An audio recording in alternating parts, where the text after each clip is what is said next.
Il discorso della carne è un discorso, diciamo, che è abbastanza in auge. Momenti difficili per il mondo dell'agricoltura in Friuli Venezia Giulia sulla produzione del latte, con le direttive imposte dall'Unione Europea che in alcuni casi mettono in ginocchio le piccole e medie aziende zootecniche nostrane.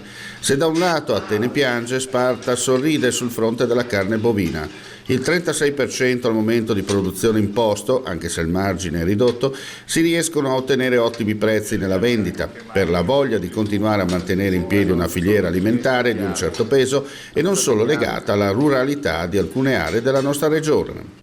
Peccato purtroppo però che ce n'è poca, ecco. Noi in Italia riusciamo a produrre solo il 36% di quella che è il nostro fabbisogno nazionale. Sono disposizioni che vi arrivano direttamente dalla comunità europea o c'è comunque un'autonomia interna a livello nazionale? Il momento è stato dettato da tanti problemi, in pratica da mancanza di ristalli francesi che per motivi di una malattia contagiosa non hanno potuto fino a tutto dicembre esportarli qui in Italia e quindi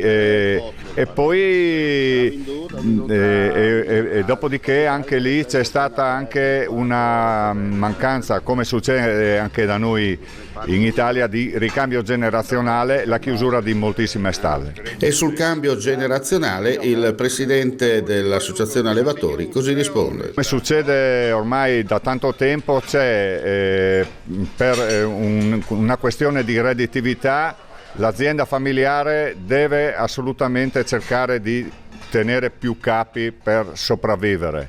D'altro canto però ci sono tantissime altre aziende che stanno chiudendo per un motivo proprio di ragazzi che non vogliono fare questo lavoro, che è molto duro e molto impegnativo. L'intervista completa la potrete seguire nella prossima puntata di Agricultura, il settimanale dedicato all'agricoltura prodotto da Media Nord-Est, in onda su questa rete nel weekend.